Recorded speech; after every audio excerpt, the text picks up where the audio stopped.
Hi friends. कालच्या व्हिडिओमध्ये आपण बघितलं होतं की वॅक्सिनेशन आणि डिवर्मिंग प्राण्यांमध्ये का गरजेचं आहे. आणि आजच्या व्हिडिओमध्ये आपण बघणार आहोत की वॅक्सिनेशन आणि डिवर्मिंगचं शेड्यूल कसं असतं, म्हणजे आपण कधी वॅक्सिनेशन करायचं, कधी डिवर्मिंग करायचं हे. सो सगळ्यात प्रथम आपण कुत्रा आणि मांजर यांच्यामध्ये डिवर्मिंग किंवा जंत निर्मूलन कसं करायचं ते बघतो. जेव्हा मांजर किंवा कुत्रा हा एका दिवसापासून 3 महिन्यांपर्यंतचा असतो, म्हणजे त्याचं वय हे 1 दिवसापासून 3 महिन्यांपर्यंतचं असेल, तर त्यामध्ये 15 दिवसांपासून डिवर्मिंग त्याचं सुरू करायचं. 15व्या दिवसांपासून म्हणजे 15व्या दिवशी द्यायचं, नंतर 30 दिवसांनी द्यायचं, नंतर 45 दिवसांनी द्यायचं, नंतर 60 दिवसांनी द्यायचं. म्हणजे 15-15 दिवसांच्या गॅपने असं आपल्याला 3 महिने होईपर्यंत त्याला जंताचं औषध द्यायचं आहे. आणि ते सुद्धा त्याच्या वजनानुसार. म्हणजे जर आपण जंताचं सिरप देत असू, तर त्या सिरपचं अमाऊंट द्यायचं असतं 1 किलोला 1 ml औषध. असं आपण वजन करून त्यानुसार आपण त्याला जंताचं औषध द्यायचं. जेव्हा आपला कुत्रा किंवा मांजर 3 महिन्याचा होईल, तर त्याच्यानंतर तो 6 महिन्याचा होईपर्यंत प्रत्येक महिन्याला त्याचं औषध रिपीट करायचं. म्हणजे औषध किंवा गोळी जे काही असेल ते, तर प्रत्येक महिन्याला द्यायचं. ते सुद्धा वजनानुसार द्यायचं.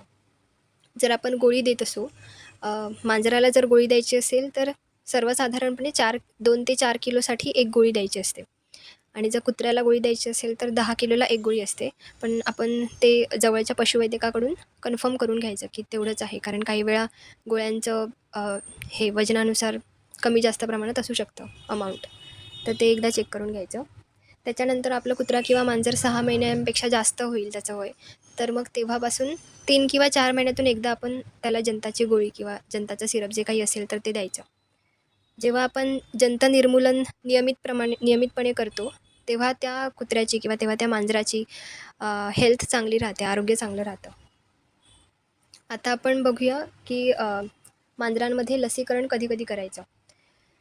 मांजर जेव्हा आपलं 2 महिन्याचं होईल, तेव्हा त्याला पहिलं लसीकरण केलं जातं, म्हणजे पहिली लस टोचली जाते. त्या लसीचं नाव असतं ट्रायकॅट वॅक्सिन. ट्रायकॅट या वॅक्सिनमध्ये 3 म्हणजे ते 3 आजारांविरुद्ध लढतं. फेलाईन हर्पीज व्हायरस, फेलाईन पॅनल्युकोपेनिया आणि फेलाईन कॅल्सी व्हायरस.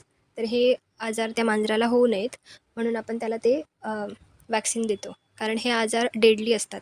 अनेकदा म्हणजे अगदी 70-80% केसेसमध्ये जर हे आजार झाले, तर ते मांजर दगावू शकतं. ओके. त्याच्यामुळे लसीकरण करूनच घ्यावं आपण. मग 2 महिन्याचं झाल्यावर आपण त्याला ट्रायकॅटचं पहिलं वॅक्सिन देणार. त्याच्यानंतर 21 दिवसांनी त्याला आपण ट्रायकॅट वॅक्सिनचा एक बूस्टर द्यायचा. आणि मग जेव्हा त्या मांजराला 3 महिने कंप्लीट होतील, तेव्हा आपण त्याला रेबीजचं एक वॅक्सिन द्यावं.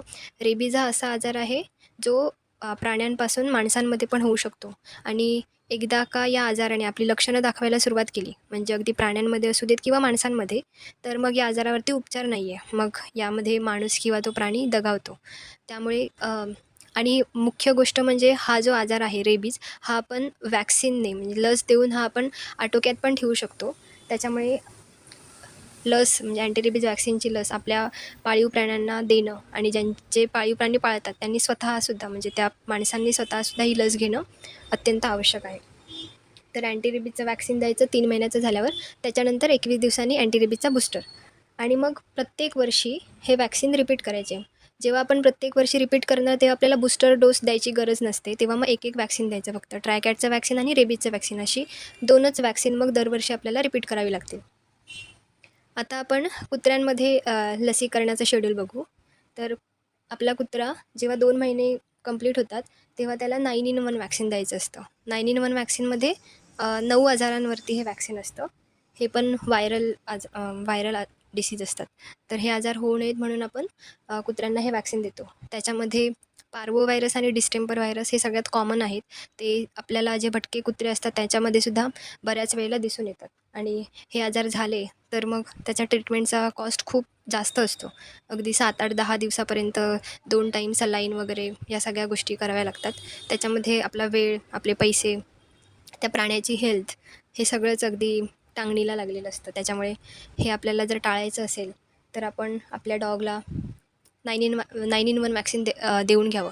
याच्यामध्ये लेप्टोस्पायरा जो की प्राण्यांपासून माणसांना होतो, या आजाराची पण लस याच्यामध्ये असते.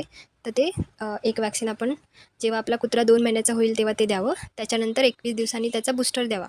आणि मग कुत्रा जेव्हा 3 महिन्याचा होईल तेव्हा अँटी रेबीज मांजराप्रमाणेच, आणि मग 21 दिवसांनी त्याचा बूस्टर.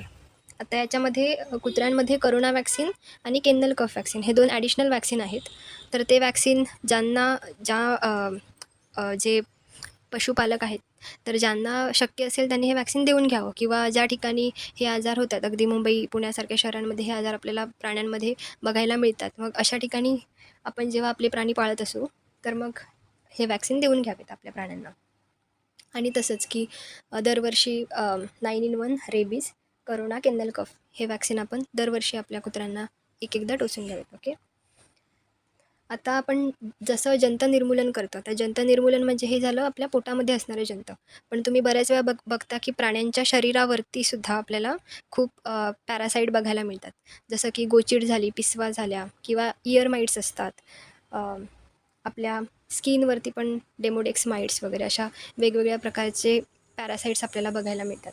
तर त्याच्यापासून जर आपल्या प्राण्यांचं संरक्षण करायचं असेल, तर यामध्ये आपण ते वेगवेगळ्या प्रकारे करू शकतो. एकतर आपण स्प्रे येतात बाजारामध्ये, म्हणजे टिक्ससाठी वगैरे, तर ते स्प्रे मारू शकतो. किंवा मग जर आपला कुत्रा किंवा मांजर 2-3 महिन्यांपेक्षा कमी असेल, कमी वयाचं असेल, तर मग अशामध्ये आपण पावडर मिळतात वेगवेगळ्या पॅरासाईट कंट्रोलसाठी, तर त्या वापरू शकतो. किंवा स्पॉट ऑन, जेव्हा आपलं मांजर किंवा कुत्रा 8 आठवड्यांपेक्षा वरती असेल, मोठं असेल, तर मग त्याला आपण स्पॉट ऑन लावू शकतो. आणि स्पॉट ऑनची जी व्हॅलिडिटी असते ती 1 महिन्यापुरतं, म्हणजे स्पॉट ऑन 1 महिन्यापुरतंच काम करतं. मग ते स्पॉट ऑन लावू शकतो. किंवा त्यांच्यासाठी अंघोळीसाठी स्पेशल शॅम्पूज येतात, जे की हे पॅरासाईट कंट्रोल करतात. दुसरं म्हणजे काही सध्या बाजारात काही गोळ्या उपलब्ध आहेत. ब्रॅवॅक्टो असेल, ब्रॅवॅक्टो 3 महिन्यापर्यंत काम करते, किंवा सिम्पॅरिका ट्रायो टॅब्लेट असेल. मग ही गोळीसुद्धा त्याचा आहे एका महिन्याने रिपीट करायचं असतं, पण ती गोळीसुद्धा 3 महिन्यापर्यंत चांगल्या प्रकारे टिक्सना वगैरे टिक्सपासून वगैरे प्राण्यांचं संरक्षण करते. ओके, तर त्या पण गोळ्या देऊ शकतो आपण. किंवा आपण आयव्हरमेक्टिन म्हणून इंजेक्शन येतं, ते देऊ शकतो गोचिडसाठी किंवा माईट्ससाठी. पण या इंजेक्शनची टॉक्सिसिटी होते बऱ्याचदा छोट्या प्राण्यांमध्ये, म्हणजे मांजर किंवा कुत्रा यांच्यामध्ये. त्यामुळे हे इंजेक्शन देताना व्हेटनरियनच्या सल्ल्यानुसार किंवा त्याच्या देखरेखीखालीच द्यावं किंवा देऊन घ्यावं. ओके. अशा प्रकारे आपण एक्टोपॅरासाईटचा किंवा जे बाह्य परजीवी असतात त्यांच्यापासून आपल्या प्राण्यांचं संरक्षण करू शकतो. थँक्यू.